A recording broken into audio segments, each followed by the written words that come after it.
Je précise donc qu'il est saint et il sera proclamé docteur de l'Église le 1er novembre prochain. Donc c'est un témoin autorisé de la foi et de la doctrine.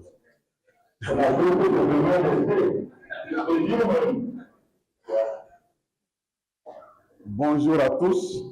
Bonjour Monseigneur. Je voudrais remercier la sœur Florence pour sa brillante communication, comme nous l'avons constaté, mais surtout parce qu'elle m'a donné une belle transition dans sa conclusion, parce que la sœur, en finissant, nous a invités à aller à l'école de Saint-Augustin, qui nous invite à entrer en nous-mêmes pour redécouvrir la voie de la vérité.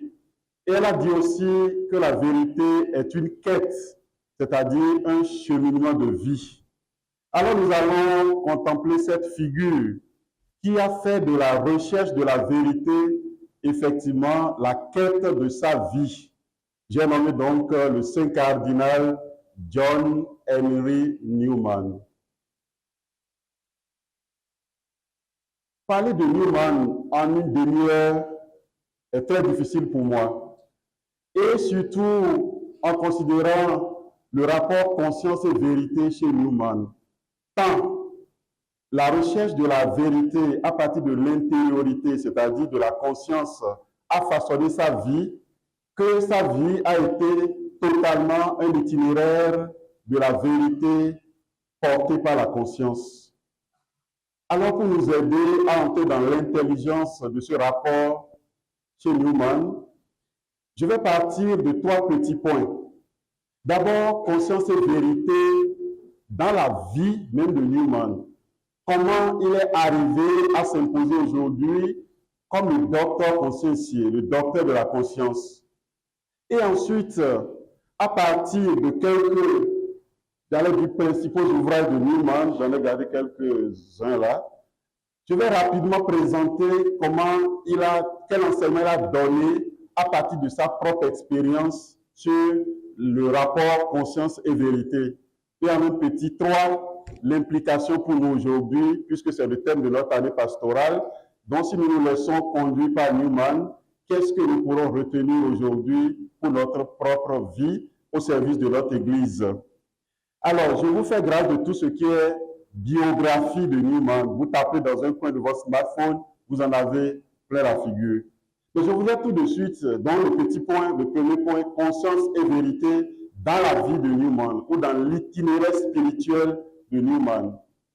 Je voudrais noter tout de suite que Newman est né le 21 février 1801, donc au début du 19e siècle. Et c'est très important de noter ça parce qu'il est né dans un contexte aussi bien religieux et politique ou intellectuel compliqué. D'abord, je m'occupe de ce qui est religieux. Donc, Newman est né à Londres en 1801 dans une famille pas trop pratiquante. Mais il faut noter tout de suite que quand je parle de pratique, en Angleterre, au début du 19e siècle, c'est d'abord l'anglicanisme. Pour faire simple, l'anglicanisme, c'est le catholicisme sans le pape. Si ça peut vous aider pour faire simple. C'est-à-dire, il veut garder tout ce qui est catholique, mais sans le pape. Mais tout de suite, cela va être transformé parce qu'il y a l'influence protestante. D'ailleurs, au temps de Newman, les anglicans s'appelaient aussi les protestants. Donc, avec l'influence protestante, ils vont s'éloigner même des dogmes catholiques. Si vous n'avez pas, je vous fais grâce de toute l'histoire, vous pouvez aller lire aussi comment ça a commencé l'anglicanisme. Mais quand ils se sont constitués en église nationale, ils ont voulu garder tout ce qui se fait à Rome, mais sans le pape, parce que le pape, pour eux, c'était l'incarnation même de l'Antichrist.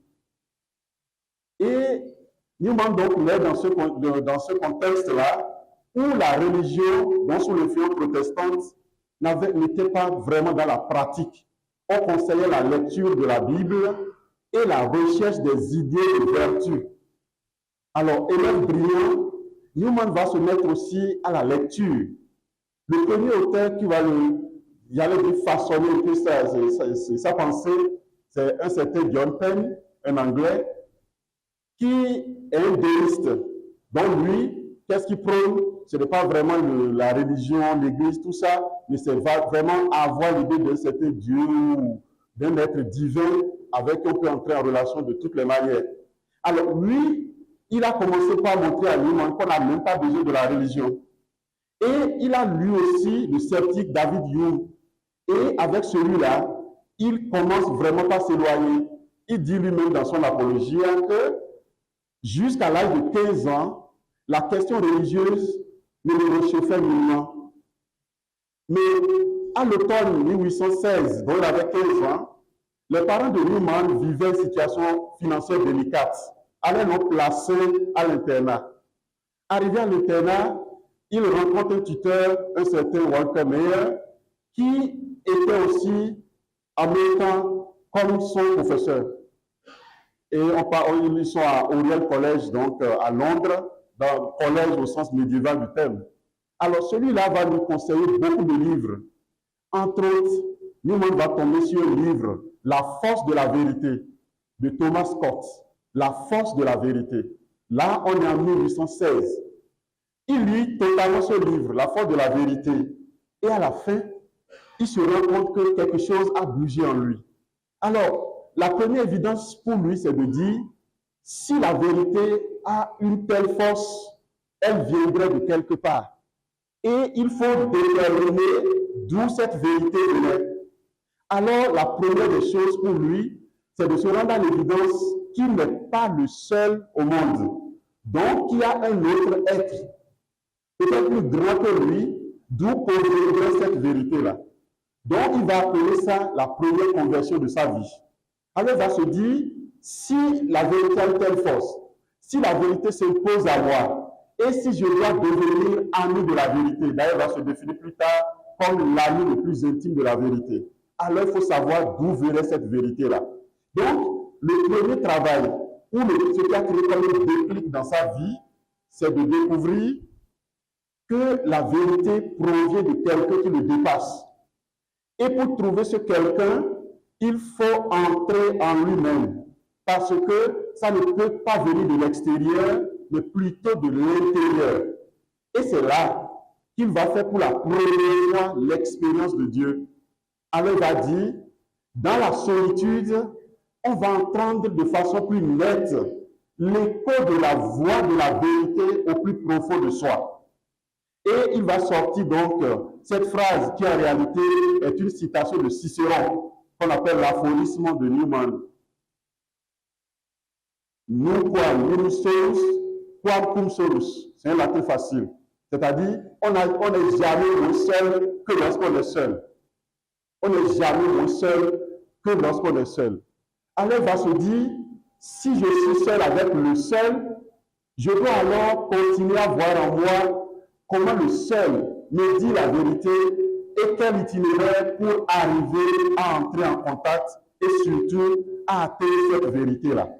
Donc, à partir de 1816, il y aura un bouleversement dans sa vie pour dire, je dois me mettre en sortie pour aller à la recherche de la vérité. Mais il se fait que le contexte politique et intellectuel constitue déjà une barrière.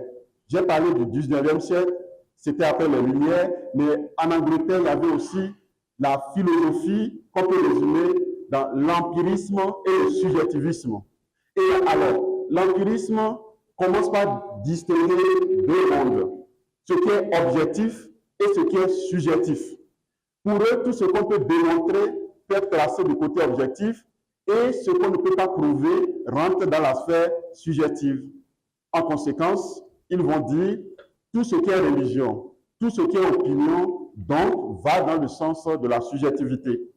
Alors, Newman va commencer d'abord par comprendre ce monde intellectuel de son temps. Et il a compris tout de suite que le subjectivisme anglais met le sujet comme norme de tout. Donc, c'est j'allais dire, c'est la consécration du moi. Donc, c'est la consécration du moi. Et le moi devient alors l'ego le plus intime qui devient la norme en toute chose, c'est-à-dire la norme même de la vérité. Et c'est ce qui va le choquer en premier. Donc, il n'y aura pas de vérité objective, Mais la vérité, c'est celle-là que moi, je dis parce que je me détermine et je détermine tout. Alors, il va se dire, s'il y a quelqu'un qui est plus grand que moi, de qui provenait la vérité, moi, je ne peux pas être la norme de la vérité. Alors, ça pose un problème.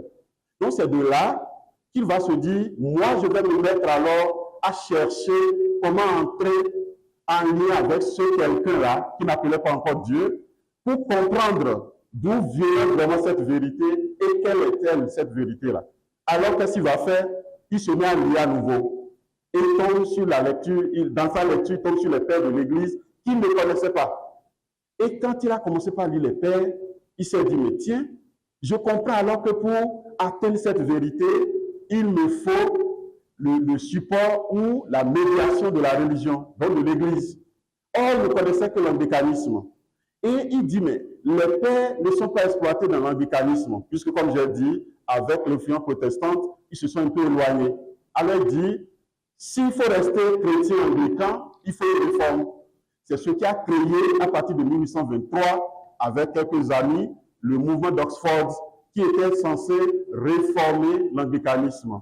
Alors, pour aller plus vite, il y a un mouvement tractarié, dont on fait des tracts qu'on partage pour exprimer ce qu'on voulait dire. Mais ce mouvement, comme on peut s'y attendre, a connu un échec. D'abord au niveau politique, parce que c'est le roi ou la reine qui est le responsable de l'Église d'Angleterre. Et c'est lui qui nommait les évêques et tout. Il y a ce qu'on appelle l'allégeance. Donc chaque évêque, chaque prêtre doit prêter allégeance au roi. Déjà là, il est bloqué. Au niveau philosophique, intellectuel, comme j'ai dit, le subjectivisme, l'empirisme, tout ça bloquait aussi le chemin. Alors, lui, on ne sait plus que faire. Il se dit, je vais toujours aller au plus loin possible pour trouver cette vérité-là. Donc, quand il a fini de dire tout cela, il s'est remis encore à lire. C'est là que, petitement, sa façon de voir Rome, parce qu'il n'est pas toujours du romanisme, sa façon de voir l'église de Rome commence par changer. Et il s'est dit, s'il y a une vérité, c'est-à-dire s'il y a une religion qui porte une vérité qui pourrait le consoler, cette vérité ne peut plus être dans l'anglicanisme. Ça devrait être ailleurs.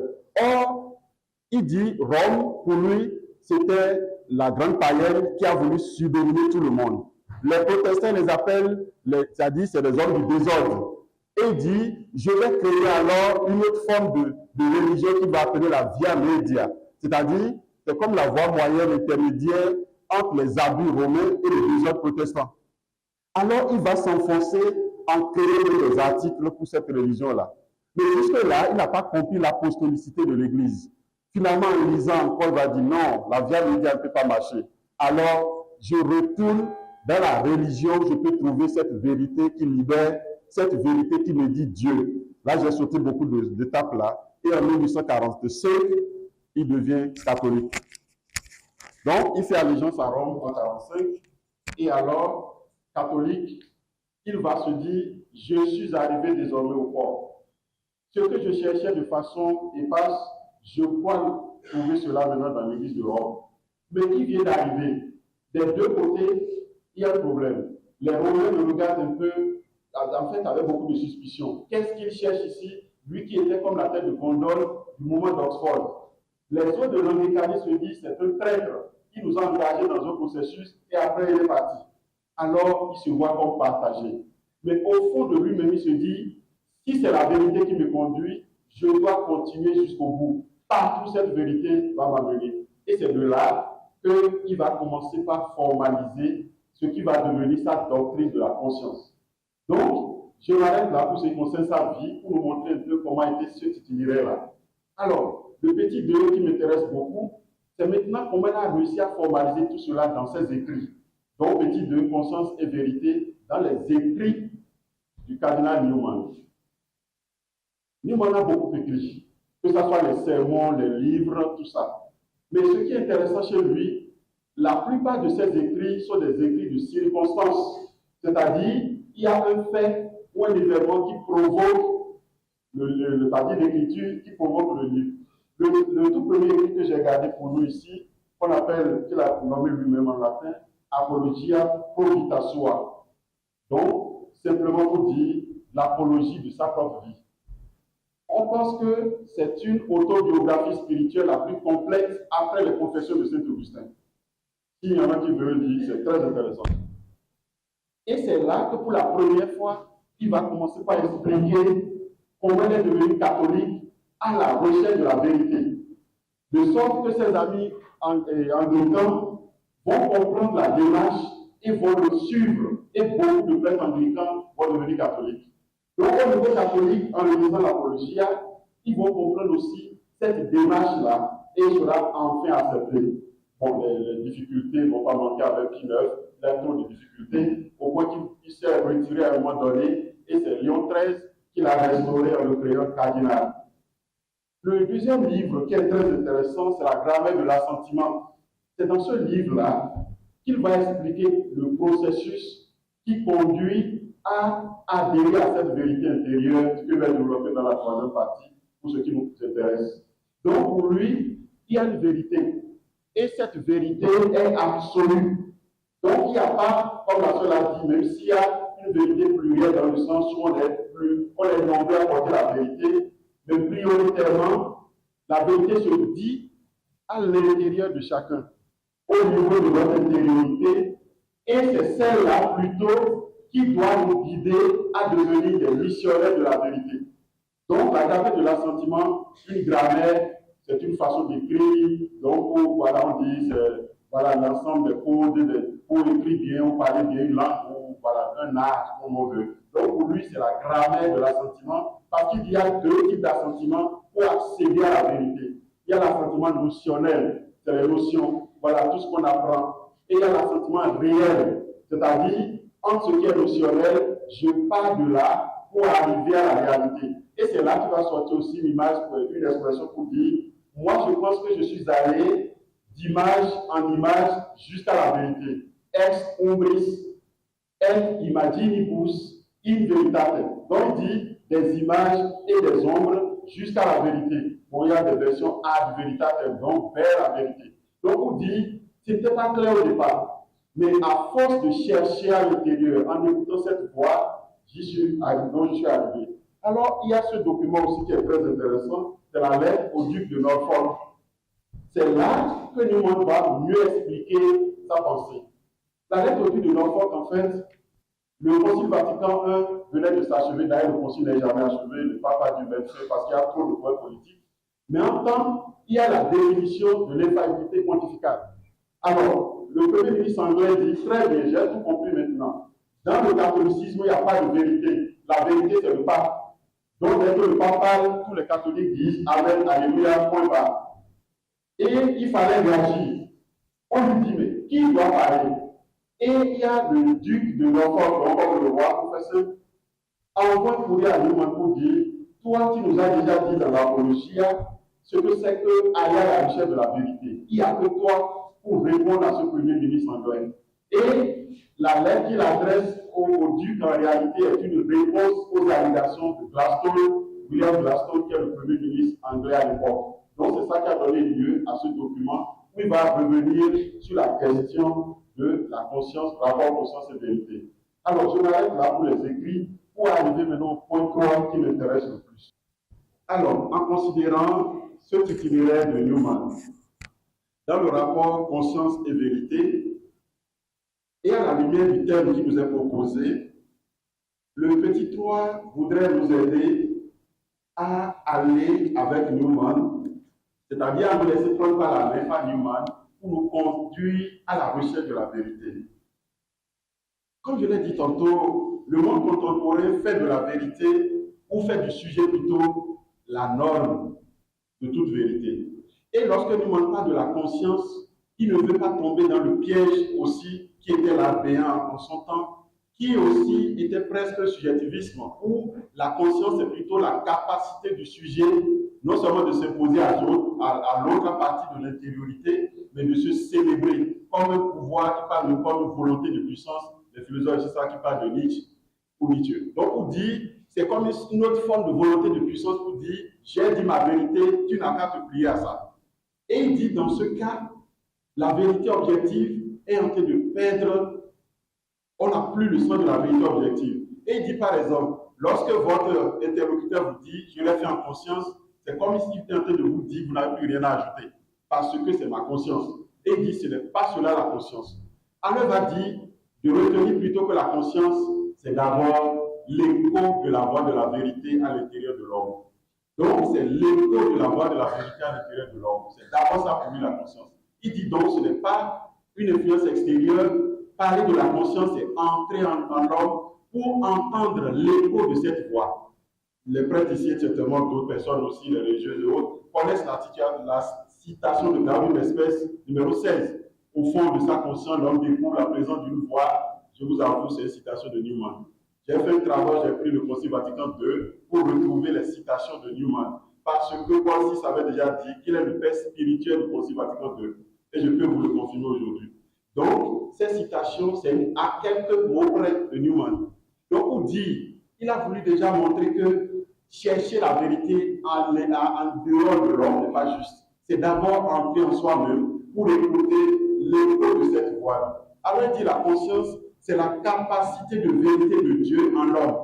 D'abord, c'est ça, la capacité de vérité de Dieu en l'homme. C'est le pouvoir de reconnaître cette vérité qui s'impose à moi et qui me demande de me mettre à la recherche de cette vérité, de me soumettre à elle partout où je la rencontre pour devenir moi aussi ouverture à la vérité divine, obéissance à l'égard de cette vérité, mais surtout devenir co-naturel. Il parle de co-naturalité avec la vérité. Tu ne peux pas développer tout ça. C'est comme si désormais, je deviens la vérité en quelque sorte. Co-naturalité. Donc, je partage la nature de la vérité. Et là, c'est toujours dans l'Apologia, page 243. Donc, c'est pour dire, pour lui, lorsqu'on entre en nous-mêmes, pour écouter l'écho de cette voix déposée en nous, la mission, c'est de devenir comme cette vérité-là. C'est pourquoi Newman va attaquer ce qu'on appelait en son temps la liberté de conscience. D'ailleurs, ce n'est pas lui le premier, Pie IX l'avait dénoncé, Grégoire XI aussi, pour dire cette liberté de conscience qui consiste à dire l'homme peut faire ce qu'il veut à partir de sa conscience n'est pas juste. S'il y a liberté de conscience, c'est toujours dans la recherche de la vérité objective, dans le sens qu'on ne doit empêcher personne, c'est-à-dire à agir selon sa conscience, et on ne doit obliger personne à agir contre sa conscience. Il dit c'est ça plutôt la liberté de conscience. Ne jamais empêcher quelqu'un d'agir selon sa conscience, sous-entendu que cette conscience éclairée a entendu la voix de la vérité, et ne jamais obliger personne à agir contre sa conscience, sous-entendu que ainsi il agirait contre la vérité. Donc lui, il est dans une relation très très stricte. Et il dit alors mon souhait, c'est d'avoir toujours la vérité comme ami le plus intime de ma vie. Et ainsi, je deviendrai non seulement missionnaire de la vérité, mais ma vie va rayonner de la vérité. Et il dit la vérité doit être aussi vue ici comme le beau. Le beau, d'abord il y a beaucoup lu Aristote, mais surtout l'éthique chez Aristote, l'éthique à Nicomaque, pour ceux qui l'ont lu. Donc il dit la vérité c'est aussi le beau. Donc je dois aimer le beau pour aimer la vérité. Et que le mensonge est laid. Donc si le mensonge est laid, je dois l'éviter parce que la vérité pourrait, bon il dit le beau, mais on peut dire la vérité est belle, donc le beau. Et il dit le beau conduit à l'utilité. Et là où tout à l'heure j'ai entendu vérité bonne à dire tout, lui dit par exemple que quand il veut parler de est-ce que toute vérité est bonne à dire, il dit quel intérêt on a à dire à quelqu'un, j'ai vu un monsieur qui a égorgé sa femme. Il dit mais si c'est une vérité, qu'est-ce que ça apporte d'utile à la société? Donc la vérité, c'est d'abord le beau et le vrai. Et alors le beau et le vrai va à l'encontre de tout ce qui est laid et tout ce qui est inutile. Donc, il continue en disant, nous devons constamment alors affirmer la vérité. Et lorsque la vérité n'est pas affirmée, il devient jour lourd à porter. Et cela conduit au désert du riz qui s'effondre. Mais avec la vérité tout entière qui nous aimera et consumera le péché dans le feu de son amour, le jour devient léger. C'est en le suivant alors qu'on devient libre pour entendre sa voix à l'intérieur de nous-mêmes et devenir missionnaire de la vérité. Donc voilà comment il essaie de passer de la vérité à la liberté pour dire, si nous ne cherchons pas la vérité, elle devient pour nous et nous ne l'affirmons pas un jour pesant. Mais si nous nous mettons à l'école de la vérité parce que nous l'entendons à l'intérieur, alors seulement la vérité devient plus léger et c'est cette vérité qui nous libère. On a dit, la sœur l'a répété tout à l'heure, c'est que c'est le Christ qui nous libère puisque c'est lui la vérité. Et lui dit, on n'a pas cherché cette vérité à l'extérieur de nous-mêmes, c'est à l'intérieur de nous-mêmes. Chez lui, c'est très intéressant. Donc, l'intériorité. Je n'ai pas trop de temps pour développer tout ça. Donc, cette vérité consumée. Alors, ce qu'il propose pour nous, d'abord, il parle de l'éducation de l'intériorité, si vous voulez, de la conscience. L'éducation de l'intériorité. Il n'est pas contre les autres manières, il dit qu'il y a peut-être plusieurs autres manières d'accéder à la même vérité. Et moi, j'ai compris en le lisant qu'il fait aussi référence aux différents moyens de connaître Dieu dans la théodicée, surtout dans la somme théologique, la prima passe. Donc, nous voyons déjà dans la question de l'article 3 qui parle de est-ce que Dieu existe, où il va poser la question, dans ce qu'on appelle les Kinkuéviers, donc les 5 voies de la connaissance de Dieu, qu'on en principe beaucoup connaissent ici. Donc, on lui dit, tout ça ne nous dit pas exactement qu'est-ce que la vérité. Ou, la soeur a sorti le mot, ça pourrait édulcorer c'est-à-dire la vision juste de la vérité. Mais si on se laisse et on va à l'écoute de celui qui se dit et qui est vérité, alors seulement on voit de manière claire ce qu'est la vérité. Et une fois qu'on l'a trouvé, on ne peut plus rester inerte. On doit se mettre à la suite de la vérité. Il dit l'écho de cette vérité en nous, c'est comme un coup donné à une porte qui nous met tout de suite en éveil pour dire quelqu'un ou quelque chose est là. Et le réflexe, c'est d'aller voir ce qui est là. Donc, on ne peut pas écouter la vérité sans aller voir la vérité et devenir la vérité, pour naturalité. Mais il dit pour cela, une formation s'impose. Parce qu'il dit la conscience, même si elle porte la vérité objective de Dieu, peut aussi ne pas dire la vérité de manière claire en nous. Je n'ai pas eu le temps de développer la syndérèse et la conscience, qui est la conscience de la conscience qui ne se trompe jamais. Mais la conscience va devenir l'application des principes généraux à des causes particulières. Et là, on peut se tromper. Et il dit, pour éviter cela, de dire la vérité qui n'en est pas une, il va falloir alors habituer notre conscience à écouter le vrai, donc à la vertu. Et il dit, cette formation commence dès la naissance. D'abord les parents et les autres éducateurs successifs qui doivent habituer déjà l'enfant à la culture de la vertu. C'est ça qui permettra d'avoir alors une conscience droite, orthologos, une conscience droite qui nous permet alors d'être constamment en relation avec la vérité intérieure qui nous rend libres de devenir apôtres de la vérité. Et il dit aussi, nous aurons besoin de l'aide de l'Église qui, par ses enseignements, est en réalité gardienne de cette vérité-là qui s'est révélée avant même la médiation de l'Église. Et c'est là que je m'en voudrais de ne pas sortir ça, quand il dit avant le pape, il y a la conscience. C'est l'une des phrases phares de Newman. Avant le pape, il y a la conscience. Et il dit, si lors d'un dîner, il m'était demandé d'aller porter un toast, je vous l'avoue dignement, je porterai mon toast au pape, mais avant, à la conscience. Parce que le pape n'est que garant des vérités déjà contenues dans la conscience. Donc le pape n'est pas de la conscience, et vous voyez, c'est la réponse à Gladstone en fait. Et il dit, l'obéissance au pape est en réalité l'obéissance à la voix de la vérité dont le pape est le garant. Et le pape ne peut pas se prononcer contre la vérité objective qui est Dieu. Autrement, c'est comme ici, là sur lequel il est assis. Alors, il va dire la conscience, donc conscience de vérité chez lui, ça s'implique, est le premier vicaire du Christ. Et pas de vicaire originel. Original, bon, en anglais, bon, j'ai laissé tomber.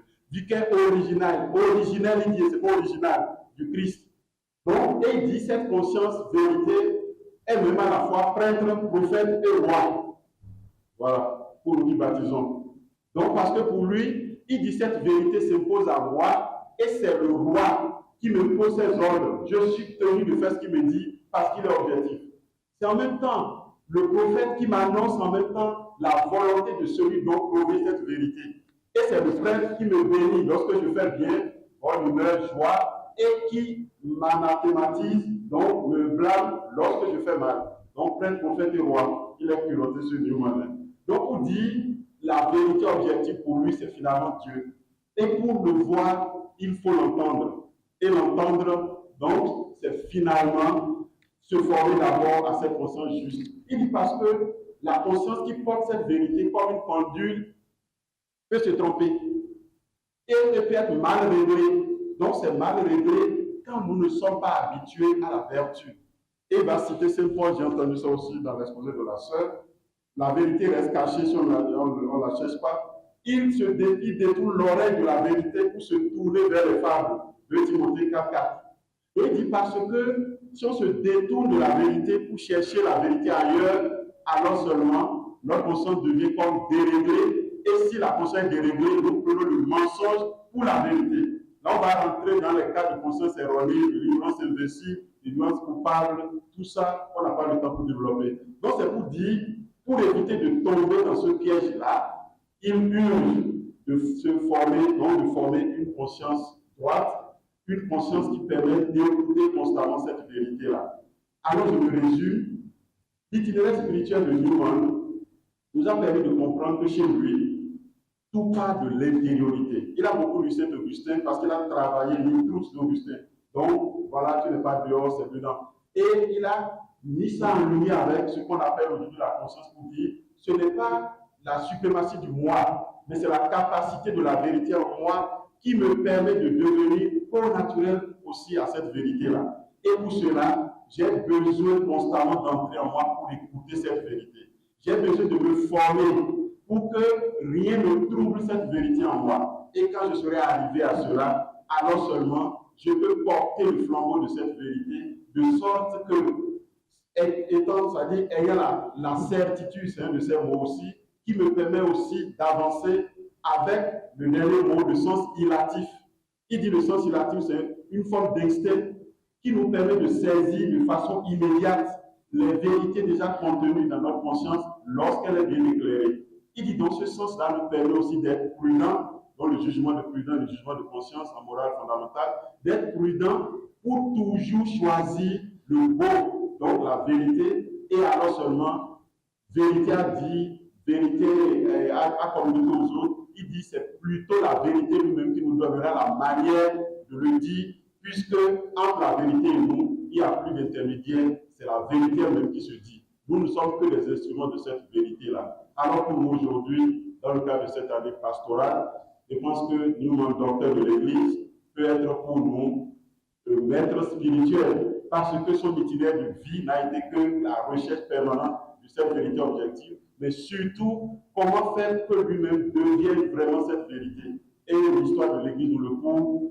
Un temps, il a été mis presque au banc de l'Empire. Après, il a été rappelé, créé cardinal, saint, docteur de l'Église, donc témoin authentique de la foi, pour nous dire, si nous suivons aussi cet itinéraire, nous allons redécouvrir cette intériorité qui dit Dieu, mais nous serons surtout des hommes et des femmes de vérité dans l'Église. Et c'est cette vérité qui rend libre, qui va se dire à travers notre vie de tous les jours et qui pourra plutôt aider les autres à entrer dans la vérité. Et je m'en arrête là.